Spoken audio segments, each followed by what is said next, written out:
Subscribe कीजिए trending news India channel को और बेल आइकन को दबाएं सभी वीडियो सबसे पहले पाने के लिए।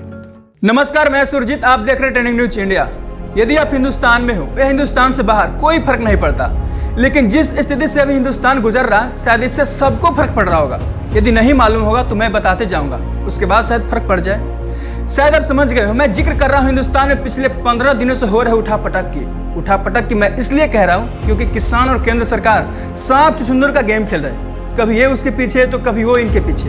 आप खबर पर नजर बनाए होंगे, आप भी जरूर इन सब खबरों से अनजान नहीं होंगे। पहले मैं आपको संक्षेप में क्लियर करूंगा कि आखिर कृषि बिल में लिखा क्या गया है, जिससे देश भर के नेता हैरान और किसान है परेशान। नेता हैरान इसलिए क्योंकि समझ नहीं पा रहे खुलकर विरोध करूं या समर्थन, क्योंकि ये बात किसानों को भी पता है। अन्य राजनीतिक पार्टियां अपने वोट बैंक सिक्योर कर रही। शायद आपने पीछे हाल के दिनों में भी देखा होगा, अलग अलग राज्य की क्षेत्रीय पार्टियां बिल विरोध के धरना प्रदर्शन कर रही। उस धरना में किसान कम और पार्टी समर्थक ज्यादा दिखे। तो मैं क्या समझूं, सच में विपक्ष दल बिल का विरोध कर रही या इस मजबूरी में बिल के विरोध कर रही क्योंकि विपक्ष में बैठी है। ये बात किसानों को समझना पड़ेगा कि उनका असल में साथ कौन दे रहा है और कौन बस वोट बैंक के लिए सड़क पर खड़ा है। ये तो हुई इधर उधर की बातें। अब जान लेते हैं मोटे तौर पर क्या कहती है ये बिल। इस कानून में एक ऐसा इकोसिस्टम बनाने के प्रावधान है जहां किसानों और व्यापारियों के बीच एपीएमसी मतलब एग्रीकल्चर प्रोड्यूस मार्केट कमेटी के रजिस्टर्ड मंडियों के द्वारा बाहर फसल बेचने की आजादी होगी। इस कानून में कॉन्ट्रैक्ट फार्मिंग को उल्लिखित किया गया है। इसमें कॉन्ट्रैक्ट फार्मिंग के लिए एक राष्ट्रीय ढांचा बनाने का प्रावधान तय किया गया है। इस बात को लेकर विपक्ष ने तर्क दिया कि कॉन्ट्रैक्ट फार्मिंग के दौरान किसान प्रोजेक्ट से खरीद फरोख्त पर चर्चा करने के मामले में कमजोर पड़ जाएगी। इस बिल में साफ लिखा गया है कि एक राज्य से दूसरे राज्य में बिना किसी रोक टोक के किसान अपना अनाज बेच सकते हैं। बिल में मार्केटिंग और ट्रांसपोर्टेशन पर खर्च कम करने की बात भी कही गई ताकि किसानों को अच्छा दाम मिल सके। इसमें इलेक्ट्रॉनिक व्यापारियों के लिए एक सुविधाजनक ढांचा बनाने की भी बात कही गई। इस कानून में अनाज, दलहन, तिलहन, खाद्य तेल, प्याज और आलू की आवश्यकता वस्तुओं की सूचियों से हटाने का भी प्रावधान है। इसका अर्थ यह हुआ कि सिर्फ युद्ध जैसी असाधारण परिस्थितियों में छोड़कर अब जितना चाहे इनका भंडारण किया जा सकता है। ये तो बात हुई कि क्या लिखा है बिल में। अब मैं आपको बताऊंगा क्यों विपक्ष और किसान मचा रहे हैं शोर, बिल वापस करो। आइए जान लेते हैं उनका भी तर्क। राज्य को राजस्व का नुकसान होगा क्योंकि अगर किसान एमएसपी मंडियों के बाहर फसल बेचेंगे तो मंडी फीस नहीं वसूल पाएंगे। कृषि व्यापार अगर मंडियों को बाहर चला गया तो कमीशन एजेंटों का क्या होगा। इसके बाद धीरे धीरे एमएसपी के जरिए फसल बंद कर दी जाएगी। आसान भाषा में कहें तो सरकार न्यूनतम मूल्य पर जो खरीद करती थी वो भी नहीं करेगी।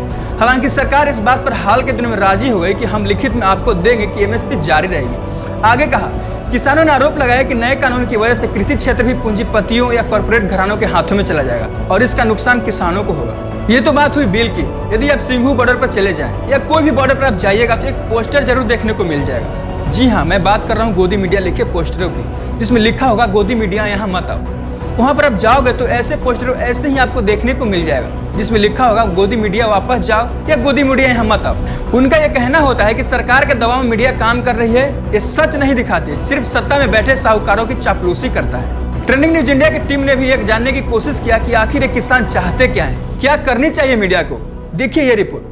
सर, बहुत बात की अपने मीडिया चैनलों की, गोदी मीडिया, जी न्यूज़, आज तक, रिपब्लिक भारत।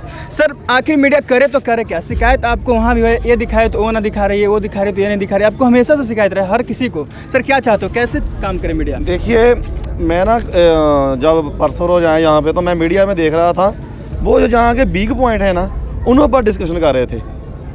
जैसे कोई मैच होता है, उदाहरण के माध्यम से बता सकते हो कि नहीं इसे ये दिखाना चाहिए था, ऐसे दिखा रही है, इसे नहीं करना चाहिए। मैं वही बताना चाहता हूँ, वो जो जहाँ के जो वीक पॉइंट थे ना, वो डिस्कस हो रहे थे। वहाँ पर खालिस्तानी नारे लगते हैं, वहाँ पर लड़के ऐसे करते हैं। जब कोई मैच होता है ना, आपने मैच देखा होगा टीवी पे, फुटबॉल का मैच होता है, क्रिकेट का मैच होता है, उसमें हमने देखा कई बार के छोटे मोटे पॉइंट में थोड़ी बहुत प्रॉब्लम तो होती है। आप इतने लोग जहाँ पर आए हुए हैं, थोड़ी बहुत तो खराबी होगी, ठीक है ना, 100% एक्यूरेसी नहीं होगी, पर जो 90% एक्यूरेसी हो रही है। जहाँ पर जो लंगर लगे हुए हैं, लोग को जो नेसेसिटी नीड, जो सरकार का काम है वो वहाँ पर बांट रहे हैं, वो नहीं वो दिखा रहे हैं कि जो हमारा जो मेन मुद्दा है आप ही जानते हो। अब मैं आपको एक उदाहरण देता हूँ। अब मैं आपको ज़बरदस्ती क्या ना, जो जैकेट पाओ आपको नहीं, मैंने जैकेट नहीं पहनी है, ठीक है ना, वो हमको ज़बरदस्ती क्यों जो कानून दे रहे हैं जहाँ हम लेना नहीं चाहते हैं, ठीक है ना। सो जहाँ पर वो बहुत बड़ी गलती कर रहे हैं। हम आपके माध्यम से बताना चाहते हैं आपके मोदी सरकार को चाहिए वो कानून जल्दी से जल्दी वापस लें, सो दैट सभी लोग घरों को जाए। वीडियो देख के तो आप समझ गए होंगे क्या चाहते हैं किसान। एक और बात की खूब हो हल्ला हो रही, किसान आंदोलन में स्कूली बच्चों की क्या जरूरत, जिनकी उम्र खेलने खाने की हो वो सड़क पर ठंड में ठिठुर रहे। क्या बच्चों को स्कूल छोड़ सड़क पर बैठना शोभा देता है? जिसे आंदोलन का अर्थ ठीक से नहीं मालूम हो, वो बच्चे को किसान आंदोलन में किसानों के साथ कदम से कदम मिलाकर उनका हौसला बढ़ा रहे। पंजाबी सिंगर गिप्पी ग्रेवाल का नाम तो सुना ही होगा, उनके गाने भी आपने खूब सुना होगा। उन्होंने बाकायदा वीडियो बना सोशल मीडिया पर वायरल कर अपने बच्चों को धरना प्रदर्शन में भेजे। उन्होंने अपने बच्चों को धरना प्रदर्शन में भेजा भी और किसानों को भी इसके लिए उकसाया। पहले देखते हैं गिप्पी ग्रेवाल ने क्या कहा था। सो मेरी सारिਆਂ ਨੂੰ अपील है कि ਜਿਹੜੇ ਹਾਲੇ ਤੱਕ ਇਸ ਪ੍ਰੋਟੈਸਟ 'ਚ ਸ਼ਾਮਲ ਨਹੀਂ ਹੋਏ ਜਾਂ ਕੋਈ ਇਧਰਲੇ ਕਿਸੇ ਕੰਟਰੀਆਂ 'ਚ ਬੈਠੇ ਨੇ, ਜਿਹੜੇ ਬਾਹਰਲੇ ਕੰਟਰੀਆਂ 'ਚ ਨੇ, ਸੋ ਆਪਾਂ ਰਲ ਕੇ ਕਿਸੇ ਨਾ ਕਿਸੇ ਤਰੀਕੇ ਨਾਲ ਇਸ ਦੇ ਵਿੱਚ ਯੋਗਦਾਨ ਪਾਈਏ। ਔਰ ਖਾਸ ਕਰਕੇ ਇੱਕ ਚੀਜ਼ ਮੇਰੇ ਵੀ ਇੱਥੇ ਕਈ ਦੋਸਤ ਬਾਰ-ਬਾਰ ਮੈਨੂੰ ਪੁੱਛਦੇ ਸੀ, ਕਹਿੰਦੇ ਯਾਰ ਅਸੀਂ ਹੈਲਪ ਕਰਨੀ ਚਾਹੁੰਦੇ ਹਾਂ, ਅਸੀਂ ਕਿਤੇ ਪੈਸੇ ਭੇਜ ਦਈਏ ਜਾਂ ਅਸੀਂ ਕੀ ਕਰੀਏ। ਸੋ ਮੈਂ ਕਹਿੰਦਾ ਕਿ ਤੁਸੀਂ ਜੇ ਪੈਸੇ ਭੇਜਣੇ ਜਾਂ ਕੋਈ ਵੀ ਹੈਲਪ ਕਰਨੀ ਚਾਹੁੰਦੇ ਹੋ, ਆਪਣੇ ਪਿੰਡ ਵਾਲੀ ਟੀਮ ਨੂੰ ਬੋਲੋ ਕਿ ਯਾਰ ਤੁਸੀਂ ਜਾਓ ਉੱਥੇ ਜਾ ਕੇ ਲੰਗਰ ਲਾਓ, ਉੱਥੇ ਜਾ ਕੇ ਰੋਟੀ ਪਾਣੀ ਦਾ ਇੰਤਜ਼ਾਮ ਕਰਾਓ। ਸੋ ਕਈ ਜਗ੍ਹਾ ਤੇ ਮੈਨੂੰ ਪਤਾ ਲੱਗਿਆ ਕਈ ਪੋਰਟੇਬਲ ਟਾਇਲਟਾਂ ਵਗੈਰਾ ਦੀ ਜ਼ਰੂਰਤ ਹੈ ਹਨਾ, ਕਿਉਂਕਿ ਉਹ ਜਦੋਂ ਖਾਣੇ ਪੀਣੇ ਆ ਤੇ ਜਿਹੜੇ ਉਹ ਵੀ ਨੇ ਉੱਥੇ ਪਏ ਰਹਿ ਜਾਂਦੇ ਨੇ, ਆਪਣੇ ਪਾਣੀ ਦੀਆਂ ਬੋਤਲਾਂ ਦੇ ਕੈਨ ਉੱਥੇ ਗਾਰਬੇਜ ਇਕੱਠਾ ਕਰਨ ਦੀ ਪ੍ਰੋਬਲਮ ਆ ਹਨਾ।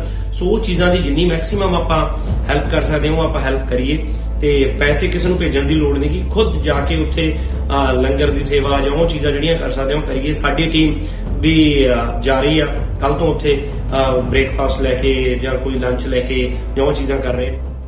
अब मैं आपको दिखाना चाहूंगा कि इस बात पर किसानों की क्या है राय, जो कपकपाती ठंड में सिंघू बॉर्डर पर डटे हुए हैं।